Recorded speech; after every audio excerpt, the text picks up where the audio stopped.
The lupus-associated TTA variant on 6q23 is located in an enhancer element that physically interacts with TNF-AIP3 promoter to influence TNF-AIP3 expression, which will be presented by Dr. Gaffney on behalf of the Oklahoma Medical Research Foundation in the USA.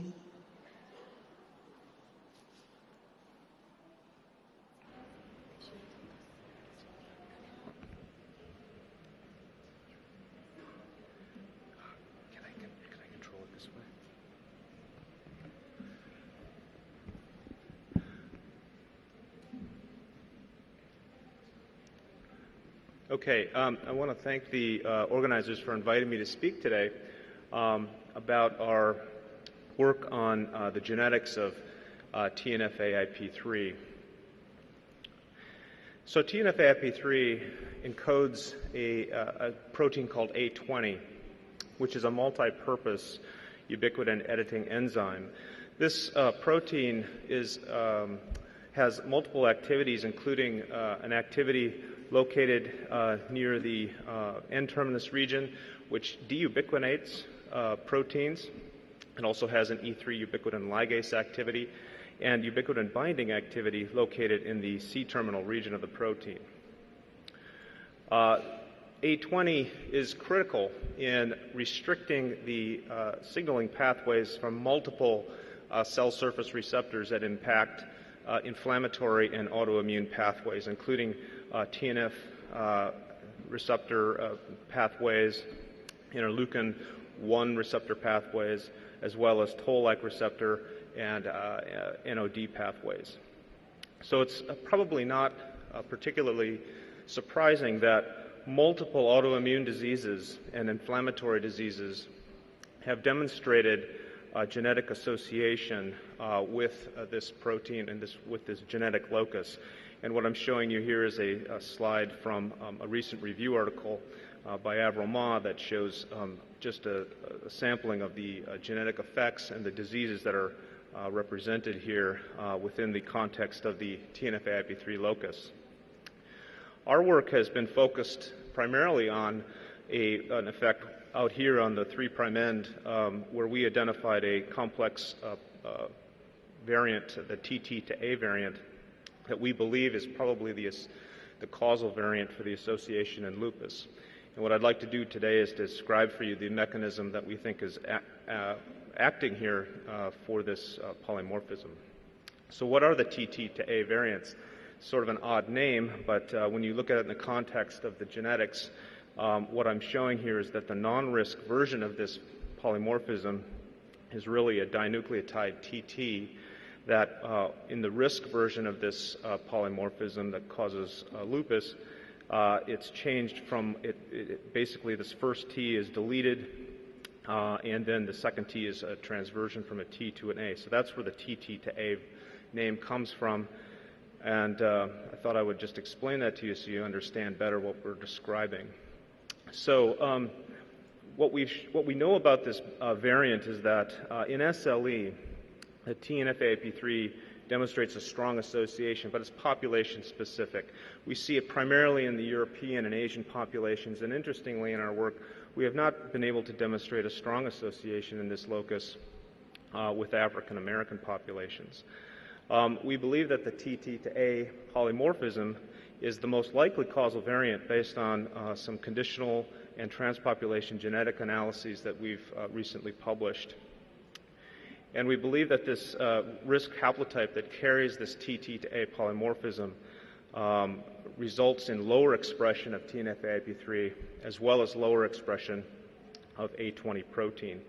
So the question really is, what we've been focusing on is, how does this TT to A variant, which is located quite a ways downstream of the gene, result in the reduced expression of TNF-AIP3? So because TNF-AIP3 is regulated by and then regulates NF-kappa B, we wanted to look and see if there were NF-kappa B sites in the region of this variant. And of course, what was interesting to us right away was that the TT to A polymorphism was located in a canonical NF-kappa B binding site. We then went and used a number of molecular techniques to demonstrate that NF-kappa B does actually bind to this region.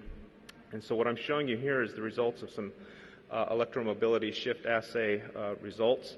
And what I'd like to show you here is that when we looked at an EMSA probe that had the non-risk or the TT version of this polymorphism, we were able to demonstrate that under no stimulation conditions, using unstimulated nuclear extracts, there was some basal, a small amount of basal binding of a nuclear complex. But when we stimulated the cells and used with PMA and ionomycin, this resulted in a significantly enhanced amount of binding to this non-risk probe. Then exposure of the mixture to antibodies specific for NF-kappa B, P50, P65, and CREL demonstrated convincing supershifts suggesting that these proteins were binding to this nuclear complex. Of interest, however, when the TT to A polymorphism is introduced into the probe, we show a significant reduction in the ability of this probe to bind this nuclear complex, suggesting that the TT to A variant impairs the binding of NF-kappa B and probably other proteins that we have yet to describe. This was confirmed using CHIP PCR. As I'm showing here, we see enrichment of P50, P65, and CREL for homozygote non-risk cells shown here, and then when you introduce or have cells that carry the heterozygote or the homozygote form of the risk haplotype, the enrichment of these polymorphism or the enrichment of these proteins is significantly reduced. We also wanted to explore a little bit more about other proteins that may be binding to this region, and so we did an affinity purification assay using the wild-type probe and the TT to A risk probe, and we were able to isolate a 90 kilodalton protein that bound both to the risk and the non-risk isoform of this probe and was absent in the negative or in a scrambled probe. This protein was purified and submitted for mass spectrometry analysis, and in 3 separate experiments we were able to identify a protein called SAPB1, which was binding to this region. To confirm these findings, we did a similar affinity purification using a SAPB1 specific antibody on a Western blot to show that there was binding of SAPB1 to this region. However, there appeared to be no specific affinity difference between either the risk or the non-risk version of the probe that we used. And you can see when we look at the sequence of the probe, there is a SAPB1 binding site just adjacent to the TT to A binding site, suggesting that SAPB1 is also a part of this complex. SAPB1 is an interesting protein because it's a chromatin regulator, and it's involved in interacting and setting up a number of transcription hubs through DNA looping. So we wanted to then suggest our data was suggesting that the TT to A variant was probably in an enhancer element. So we did a luciferase experiment where we introduced the TT to A variant DNA upstream of a minimal TK promoter to see if we could demonstrate an enhancer-like function. We transfected HEK293 cells and a monocytoid cell line called THP1 under no stim and stimulation conditions. And under each case, we were able to demonstrate that the non-risk version of the sequence was able to enhance the expression of the luciferase construct at a higher rate than the risk version of the construct. And that can be seen either under stimulation with LPS or with PMA and ionomycin. So this data suggests that this is probably an enhancer element that is likely to engage TNF-AIP3. So what we wanted to do then was to demonstrate how could this enhancer element stimulate TNF-AIP3 located some distance upstream. We used a technique called chromosome conformation capture, or 3C, And what I'm illustrating here is a basic demonstration of how this works. You form by formalin cross-linking where proteins are interacting, and they may be looping from one region of the protein down to another region of, or one region of the DNA down to another region of the DNA. You cross-link this with formalin, then you digest using restriction enzymes, and then ligate the loose ends together, and then PCR looking for these chimeric molecules, one segment of the sequence which is from the enhancer or the TT to A location, and the other region from the promoter of TNF-AIP3.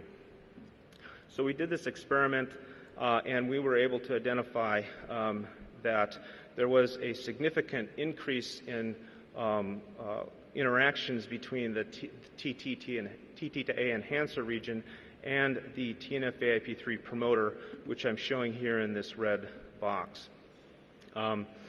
This occurred with four different primer pairs that we tested, and maximized the interaction frequency maximized in a region located in the TNF-AIP3 promoter, also within the region of the CPG island that is engaged in regulating TNF-AIP3 expression. We also detected a small number of interactions down here in the intronic region as well as in the 3' region, but this was definitely the most reproducible finding that we had. So when you stimulate the cells, do the interactions go up? And this shows that they do. Under no stimulation conditions or under LPS conditions of stimulation, we were able to demonstrate that the interaction frequencies go up, suggesting that this is important under stimulation. We also were able to show that A20 expression goes up under this condition, as well as activation of the, and there is activation of the NF-kappa B pathway. I told you about SAPB1. 2 minutes, please. Okay. SAPB1, when we knock SAPB1 down, since SAPB1 is important in interacting with the setting up these chromatin loops, we hypothesized that SAPB1 knockdown would interfere with the looping, and we were able to show that when we knock down SAPB1, right here, you can see that there's a significant reduction in the amount of interactions that we detected.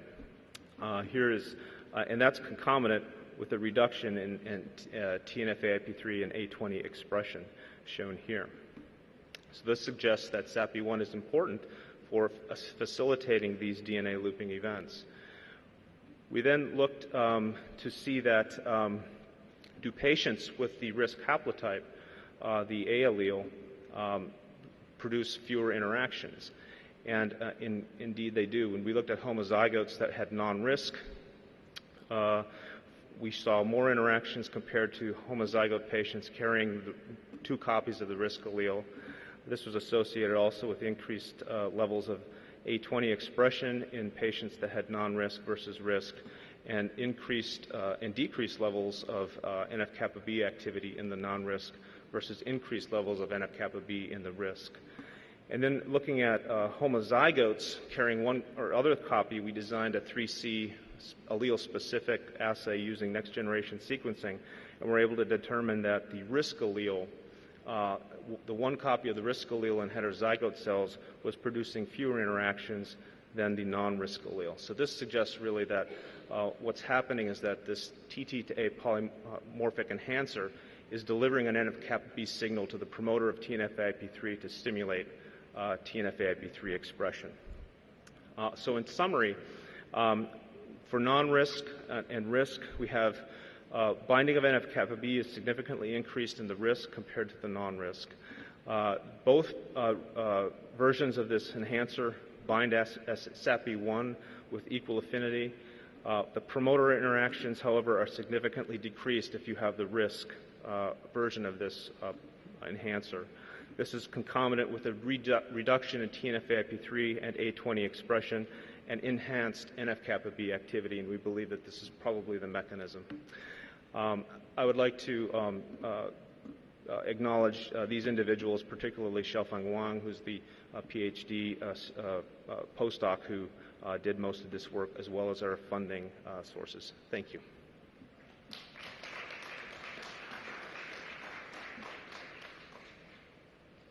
Thank you. We have time for one quick question. Did you have a chance to look at any clinical characteristics and how that might track with the risk allele in any of the diseases? No, we haven't. Haven't had a chance to do that, but that would certainly be an important thing to look at.